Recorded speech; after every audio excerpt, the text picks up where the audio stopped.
low, but how far down does freedom go?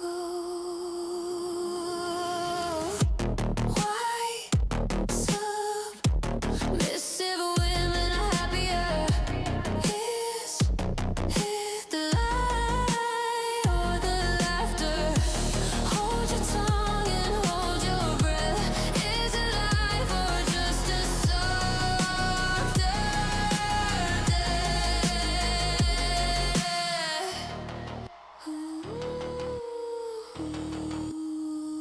They sell a dream in a velvet cage. I don't talk to my mother, and we're gonna talk about that.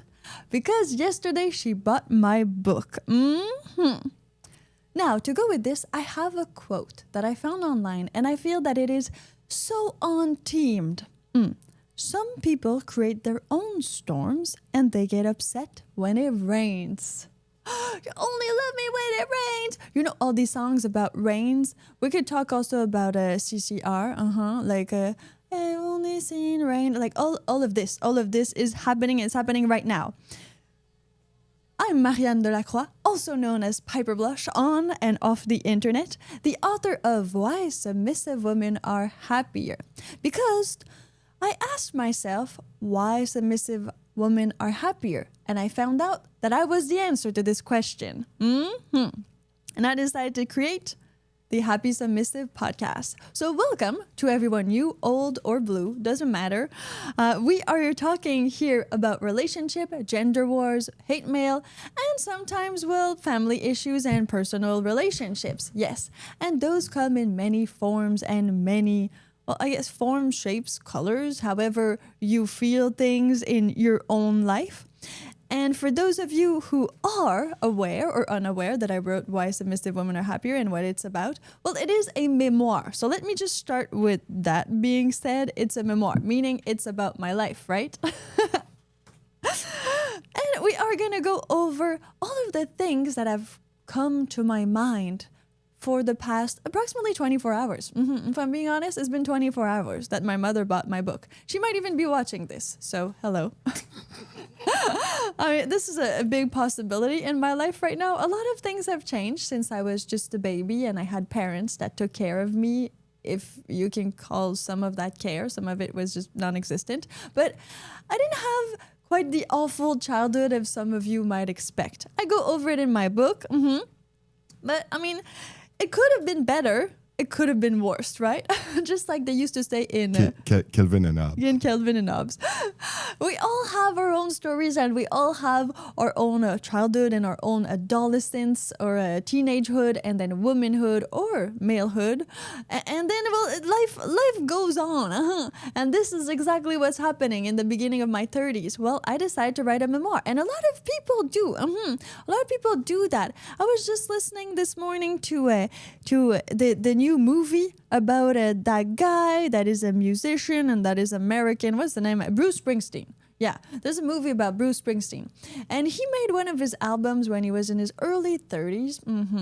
And he was very depressed. He used to do like 4-hour shows and be like really into it and all that. But then he created this album that was completely different. And he still to this day thinks that this is his best album, like artfully album, right? Nebraska. And so if people look back at their life and usually they think that their peak are in their 30s, and that like, you know, those best years like Marilyn Manson with Dita Von Teese, you know, like your prime time, is in your 30s. Well, that means I'm in it right now. Yeah. So I need to do whatever I need to do right here, right now, because if not, this time will pass, right? It will be over and I would have done nothing. And I kind of really much fear this. So I have a few points that I want to go over. And since most of you or some of you have families, if you don't, well, you might have been adopted or anything like that. This is going to be close to home. For a lot of people out there. So let me start with these few little points that I have on here. My mother read my book. Oh no, that's the one. So the way it went is that my mother read my book and said I'm sorry. So what happened? Yeah, what happened? I'm going to take you over. My assistant yesterday told me that my mother had purchased my book. Yeah, because I have like this, this back end on the website, and you can see who purchased what. Yeah, and of course, well, when you see these things and you're my assistant, you know me, and you know what I've told you to look out for. And that was something that I knew was kind of gonna happen at one point, or maybe I was hoping it would or wouldn't. But that's why we're talking about this. And well, so she purchased it. She told me, and I saw that. And then a few hours later, there was another email. Another email that said that she was sorry. But just that, like it wasn't like a whole entire book. It wasn't a whole other book. It was just, I'm sorry. You can tell, like me. Too short for ChatGPT to resume it. To summarize it. To summarize. That's so good. Too short for ChatGPT to summarize it. It was just that. That's it. So I assumed that she had the time within that brief moment between purchase and email to read at least 2 chapters, maybe even 3. Like definitely the first chapters, not the entire book. The entire book, I have it right here. It's like manuscript form. Is 82,000 words, which approximate for about 10 hours of audiobook, because I put the audiobook fairly slow, right? You can listen to it, dive into it, but it's not too fast. If you're a fast reader, you probably will read it in under 10 hours. Yeah. Some people have read it in about 4 days. They told me, like, they devoured it, but they still had job and other things to do. So that makes sense. So I assume she read the first few chapters. Now, what are the few first chapters? Well, they're my childhood. That's what they are, because it's a memoir. So it's... How can you say that without saying it like divulgacher? Yeah. Spoiler alert. Yeah, how do you say it without spoiling it? So I'm gonna say some of it for sure, but not all of it, because then the book. And I want you to read the book. Yeah, so go read the book. Super easy. It's here. Let me drop that in the comment on YouTube, because we are recording this live on YouTube from Monday to Friday at 9 a.m. Pacific Standard Time. And then on Sundays, we have this big show. Yeah, this big show where we will have a guest this upcoming Sunday, who is Liam Peters, and he wrote the book Thinking with the Wrong Head. So we will have him, and it's going to be a bit of a different format. It's a longer format. It's the Sunday brunch. So we love that too. But to get back to not spoiling the entire book, but still giving you enough so that, well, you know more about me, right? And you know more about the whole situation. But I don't want to get in the book necessarily in that way. I want to get into the relationship, like this being famous type of relationship that I mean, my mother can see me whenever she wants, even though I might not want a relationship. And this is the really interesting thing. If you want to read the book, just go to mdelacroix.com, or you can also go to happysubmissive.com, and you can get the book from there. So did I think she would read the book? Yeah. I had some fairly good assumptions, I guess, or some, because she's been kind of looking at my social media, right? And she's a stalker. Yeah. She's your my stalker. top number 1 stalker right now. Yeah, she totally is your stalker. Even when I became a bit less famous, meaning that I wasn't viral anymore, doesn't mean that people don't recognize me in the street. They still do.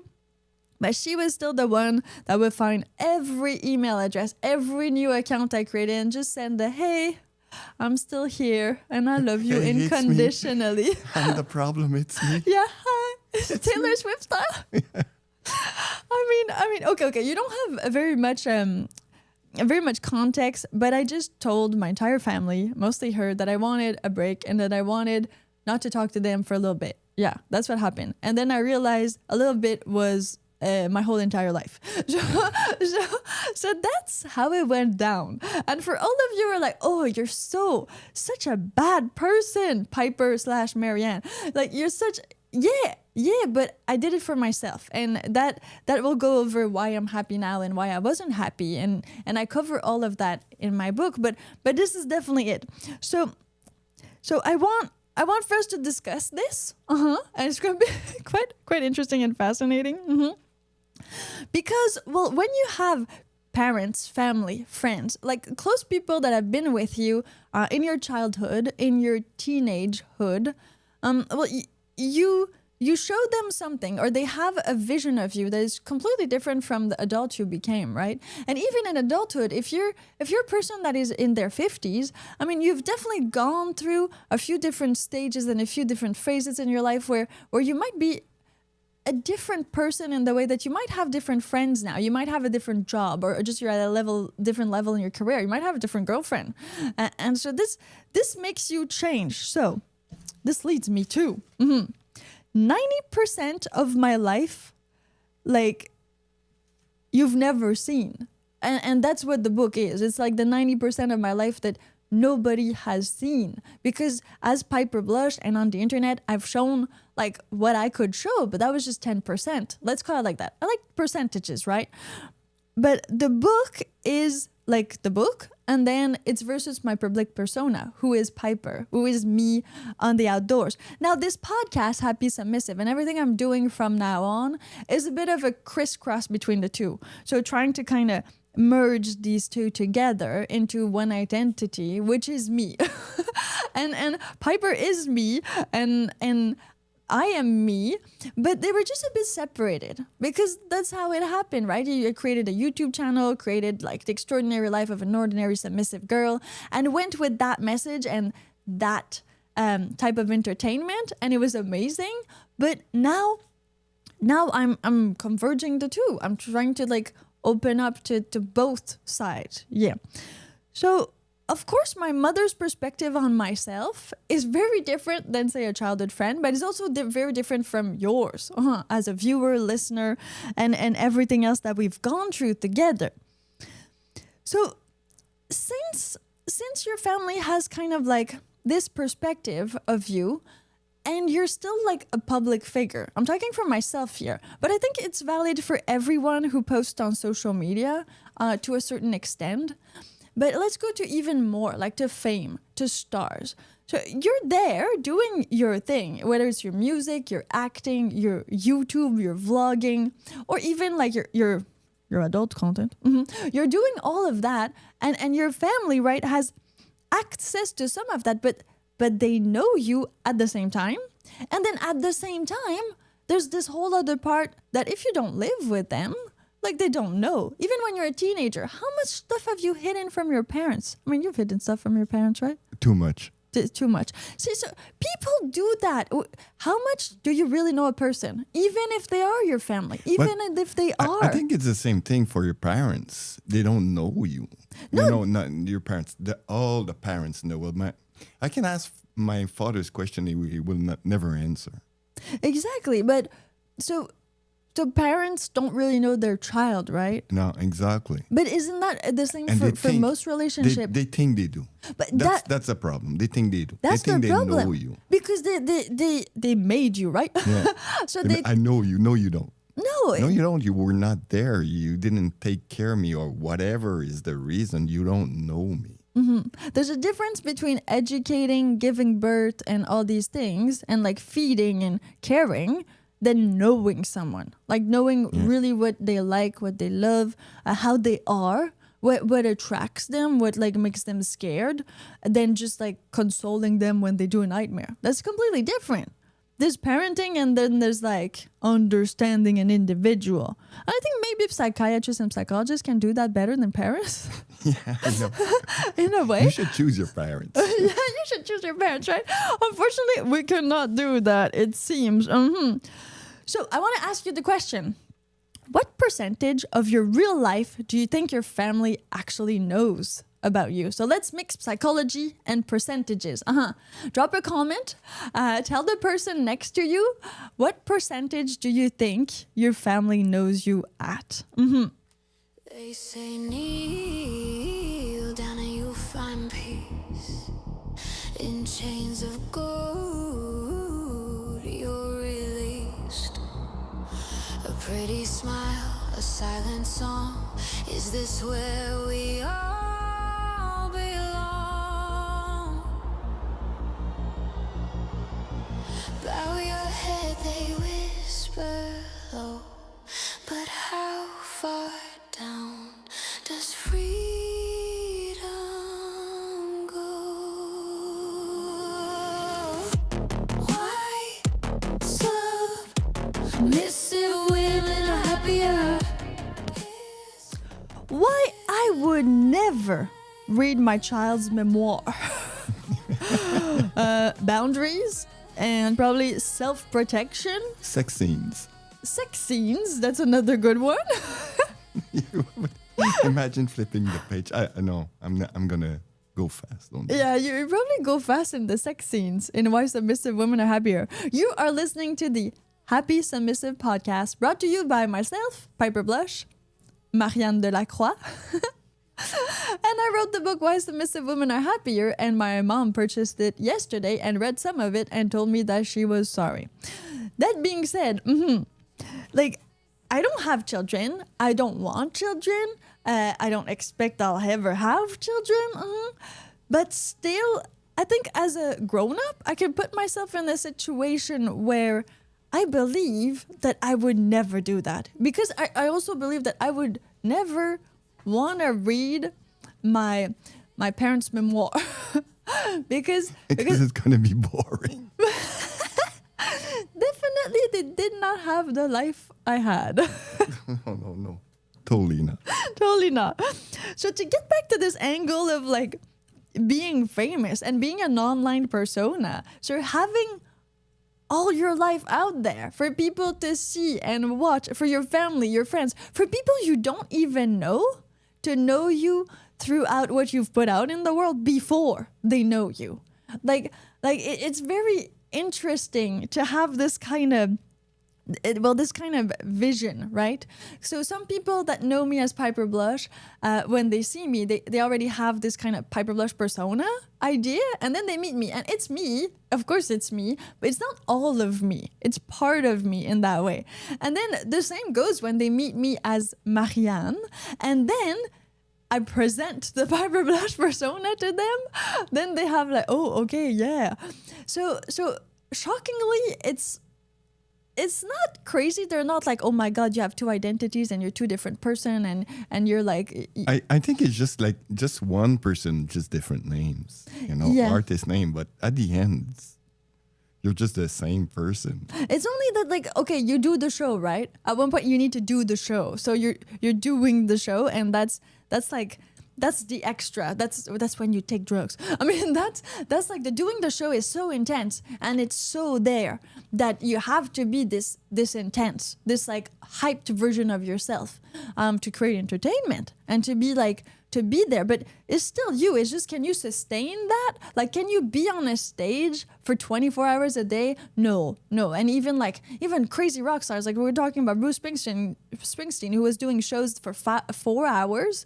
Like, this is long, and I've done lives for like 4 hours and things like that. But it's not sustainable. At one point, you need R&R, and it doesn't make you less you, but you need to slow down. Like you need a break. You need a bottle of water, whatever that is. So people, newsletter sign up. Awesome. Thank you for signing up to the newsletter. Yeah, you can sign up to the newsletter on mariannedelacroix.com, mdelacroix.com. This is happening. Thank you very much for signing up. You'll get news about the book, Why Submissive Women Are Happier. So I heard this story once, and it was quite fascinating. It was the father of a porn star, and he was interviewed, and what he said was, well, I'm happy for my daughter, but quite frankly, she ruined porn for me. I cannot watch porn anymore because I'm scared I'm just gonna see her or end up on her and like on these websites and things like that. So I can't do it. I can't do it anymore.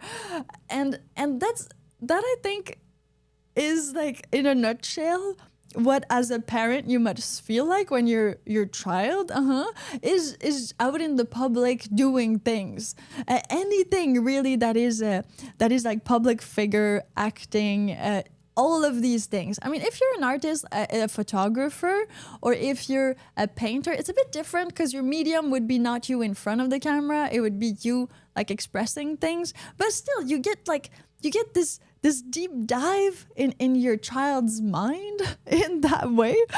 So that being said, I don't know how she feels like reading it, but I wouldn't have not read it. Yeah, I would have not read my memoir if I was my mother or my father or any person in my family, mostly due to the fact that there was this bridge, right? That I decided not to talk to them anymore.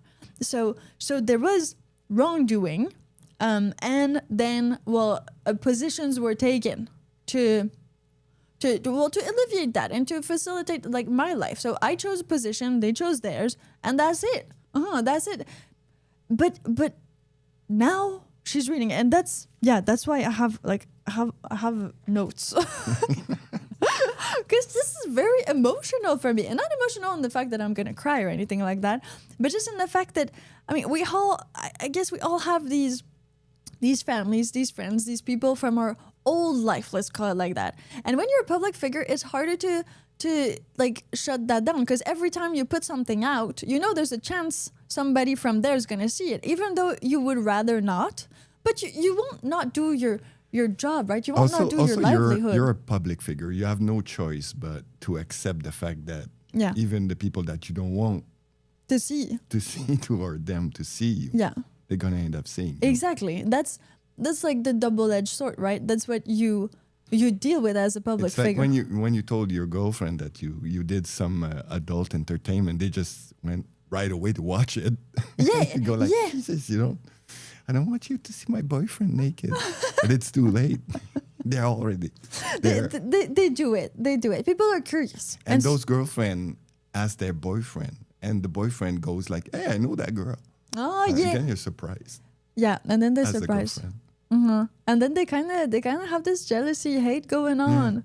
Yeah, to the fact that, you've seen my friend naked doing things, oh, sexual he's got a things. small dick. Anyway, that's the kind of thing they say. Yeah, that's exactly the kind of thing they say. But for the guys. It's bad, but it is what it is, right? And I just want to give you a glimpse of what it's like to be a public figure, not to complain and not to like be like all, oh my God, poor little Piper and all these things. No, just because it's the reality, right? This is what it is. That's it. And I feel like, yes, people talk about it, but it's good to have like the point of view of people who've lived it. And so many stars or public figures are doing that. They are releasing their memoirs, and they are telling the truth, or they have like documentaries showing like the back scene of it, the not so romantic part of art or of fame, and these things that we think are amazing, but it's in the end, it's all amazing, it's all great. But it is life. I mean, everything sucks in life in general for everybody. That's it. Then you try to like alleviate some of these things. You try to push them away so that at the end you are left with just like wonderful things, as little pain and suffering as possible. But life is just pain and suffering in the end anyways. So you need to do like, I'm going to say a little bit of a cleanup in your life. And well, that leads me to... what's in the book that made her apologize? Yeah, what's in the book? I want to know. Yeah, my mother. I want to know what's in the book. So the few first chapters, like I said, are my childhood. And this childhood was, I was not happy. I felt like I didn't have the answer to what other people seem to have. Like other kids seem happy. They were social kids. They were talking to people. And I didn't have that, and I didn't understand it. But I knew I was missing something. Like something I was not getting. Or something you were getting too much. Or something I was getting too much. And so there was some figures, like in any story, in my parents' life. And at one point, there was one man. And of course, like any story of adult actresses. Not any story, not all of them. Not all of them, but yes, I was. Some of them. Some of them. Most of them. I mean, it's fine. But I was touched by a family friend. Let's just call it like that. Molested, whatever you want to call it. That happened to me, and I'm sorry for everybody to whom it happened. And so I talk about that in my memoir.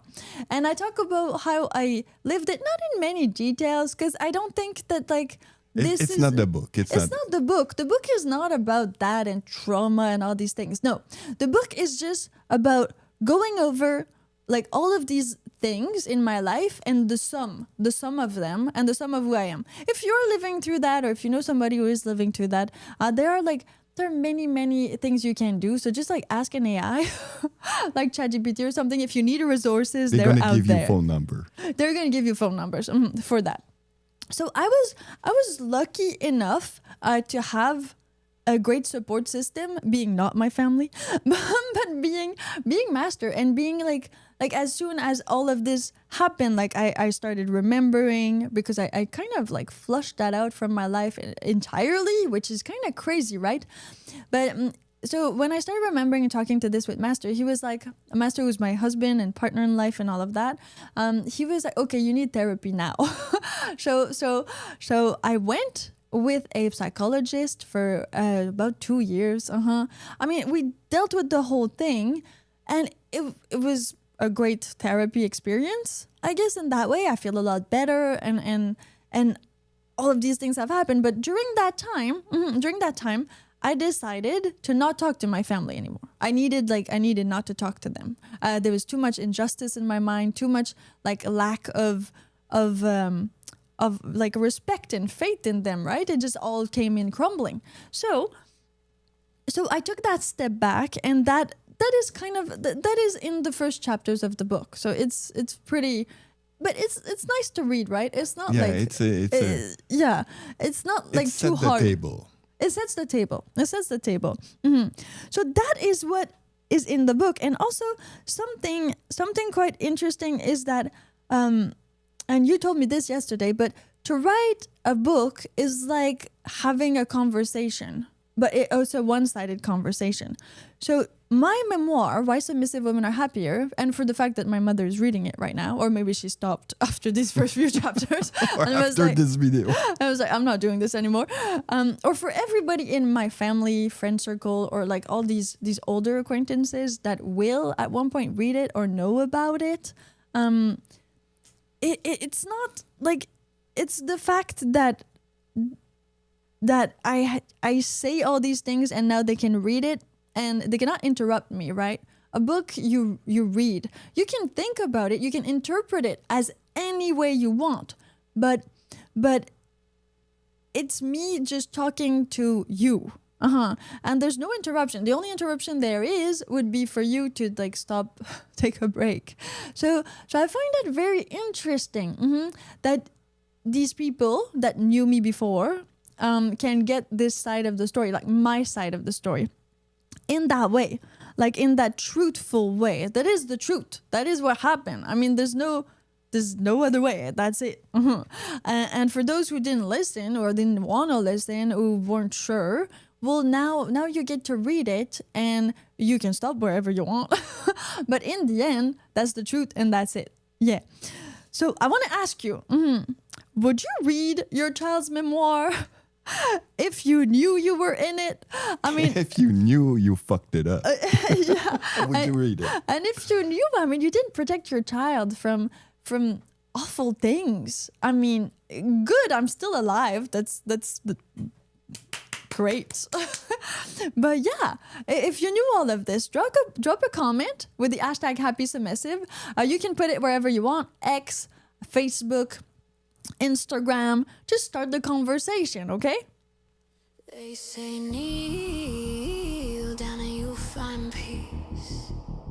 In chains of gold you're released. A pretty smile, a silent song. Is this where we all belong? Bow your head, they whisper low.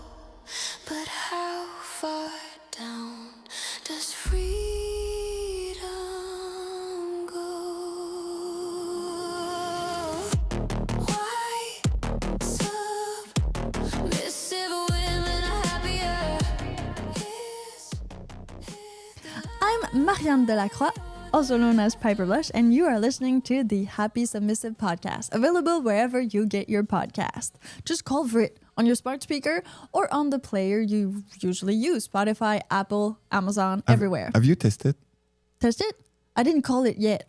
No, I haven't tested it. Try it. Hey Siri, play the Happy Submissive Podcast.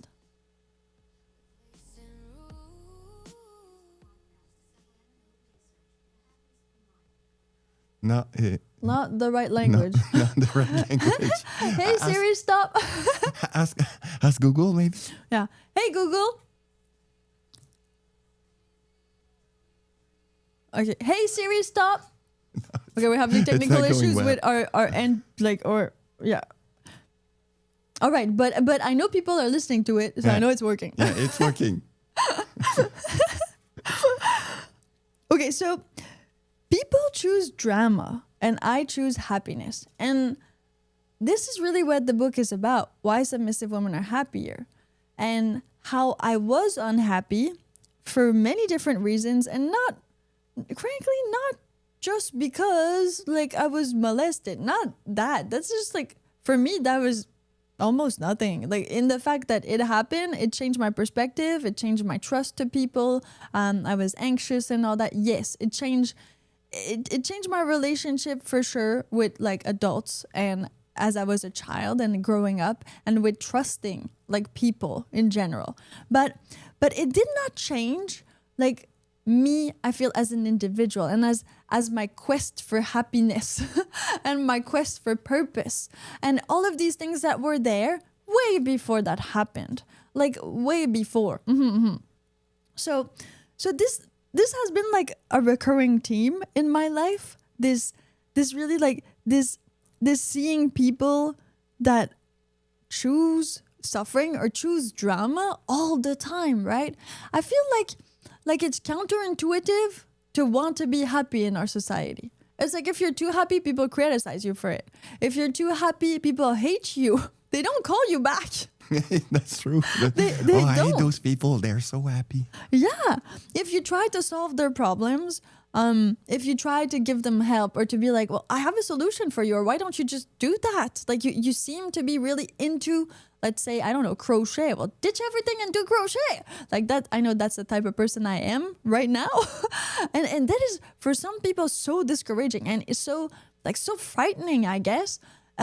So I've had that in my life where people did not call me back because, let's say, they said, oh yeah, I'm a musician, or oh yeah, I'm an artist and I do this type of art.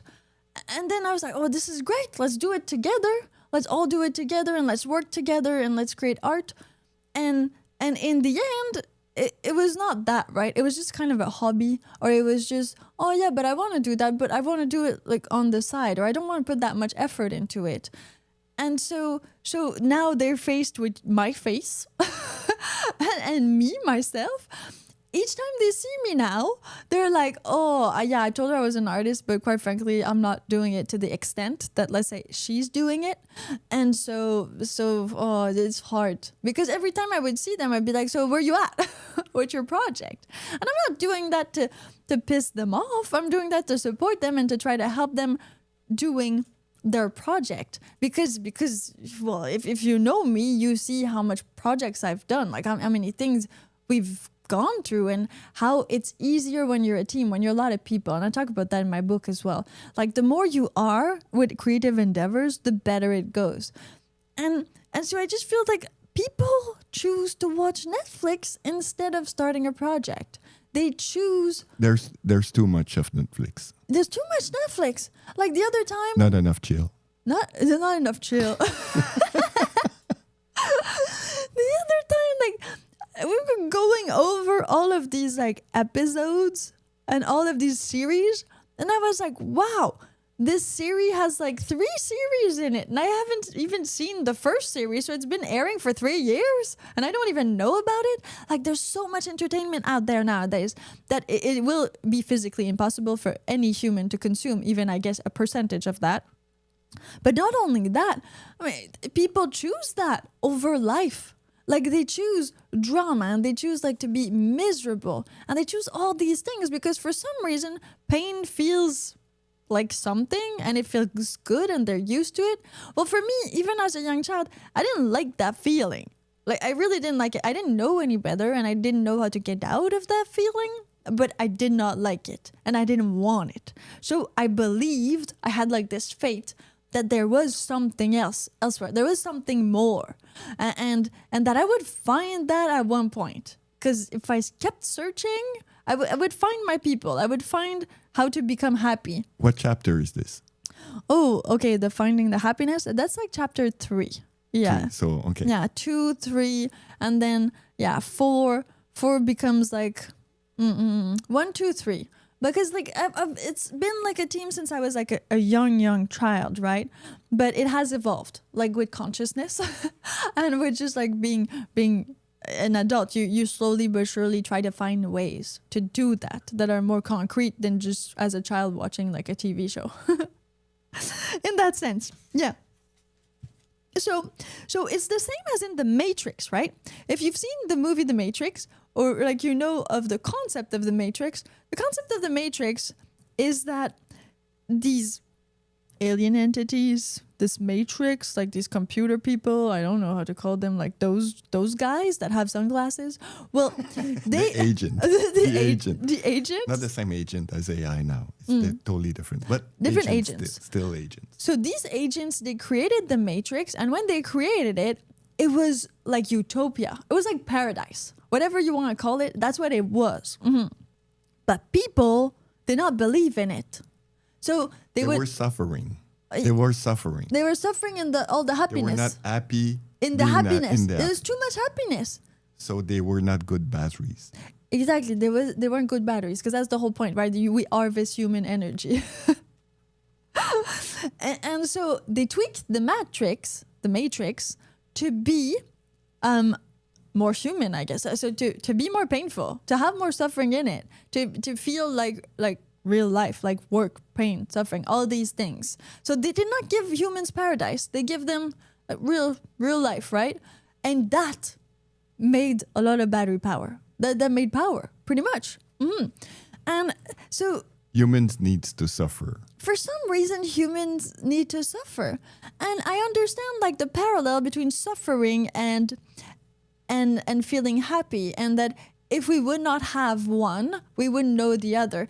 I get that psychology, and I get that one without the other you wouldn't know, right? That I truly understand.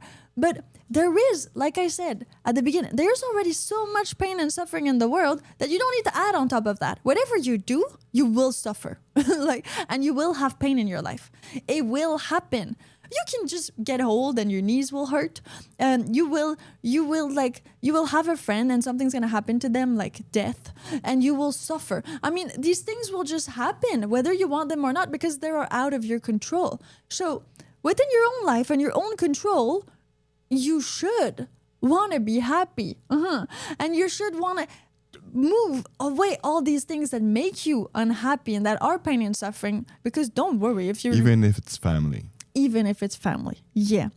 And yeah, this is like where we're going with this. So I want to know, do you talk to your parents? If yes, why? If no, Have you stopped why? talking? Have you stopped talking to your parent? Have you stopped And why? talking? What's your reason? Yeah, because I heard the other day that it's more than we think. More people than we think don't talk to their parents anymore. 30%. It was about 33, I think. between 25 and 33%. Yeah, something like in the US. And it is still kind of stigmatized, right? It's like, oh, you're not a family person. I mean, even like presidents and people high up in power roles, usually we judge them for not having a family. Like they need to be family people. Even Kamala Harris, like her children are not her biological children, they're her husband's children. And that was kind of criticized a lot. So you have, of course, the need for parents. That's how humans are. We need parents. We need family. We need a community to raise us or to fuck us up, depending.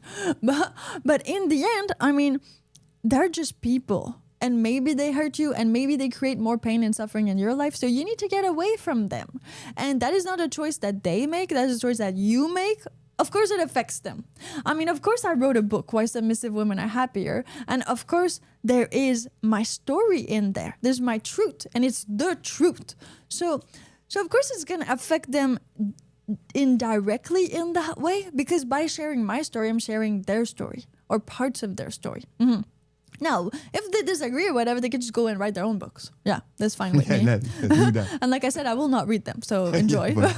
Just do it. We'll do whatever you want. Don't think I will read it. Don't think I will read it. I will not do this to myself. And this leads me to happiness is work, not inheritance. I didn't inherit happiness from my parents. I didn't. There was some joyful moments for sure. Like, it's not all black or white, right? There's times where it was beautiful and it was great, and there's other times where it was not.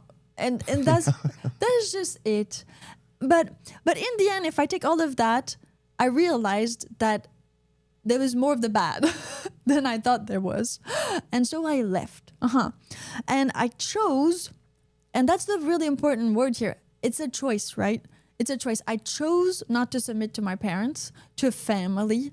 I chose to submit to a man that I found later in life, like when I was 23.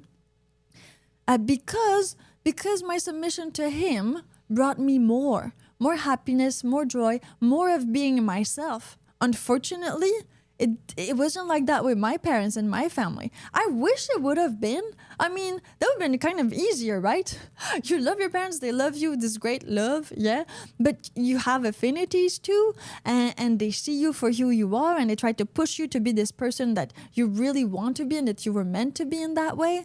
I mean, it's great. It happens to some people. It didn't happen to me. So I had to leave to become truly, fully happy and the woman that I am today. Now, some may say that is because of everything that has happened to me, like all of the trauma, the hurt, and all of these things. But I don't believe in that. I believe that we are who we are, and then the things that happen to us just push us in different directions in life. So maybe if I would have been the daughter of Nicole Kidman, I would have been a great actress. But anyway, I would have been an actress. That's what I turned out to be. That's who I am right now, right here. I was always prone to being that. It happened later because I didn't have the right support or the right family to see that in me at an early age. Now, you should always choose you over whoever that is, like family or friends, or you should definitely always choose you, because your life starts with you, right? There's no other you. There's just you in the end. So, my mother bought my book. She read it, or at least a few chapters, enough to say she's sorry. And why is she sorry? Well, I assume she's sorry because of the molestation that happened. And it's great that she said she's sorry. I'm happy that she said that. I'm happy for myself. I mean, it's been 5 years now since all of this came out, and I talked to my family and all of this. But it's been a long time coming. Should have been the first thing she said, quite frankly. And then we should move on to some other place.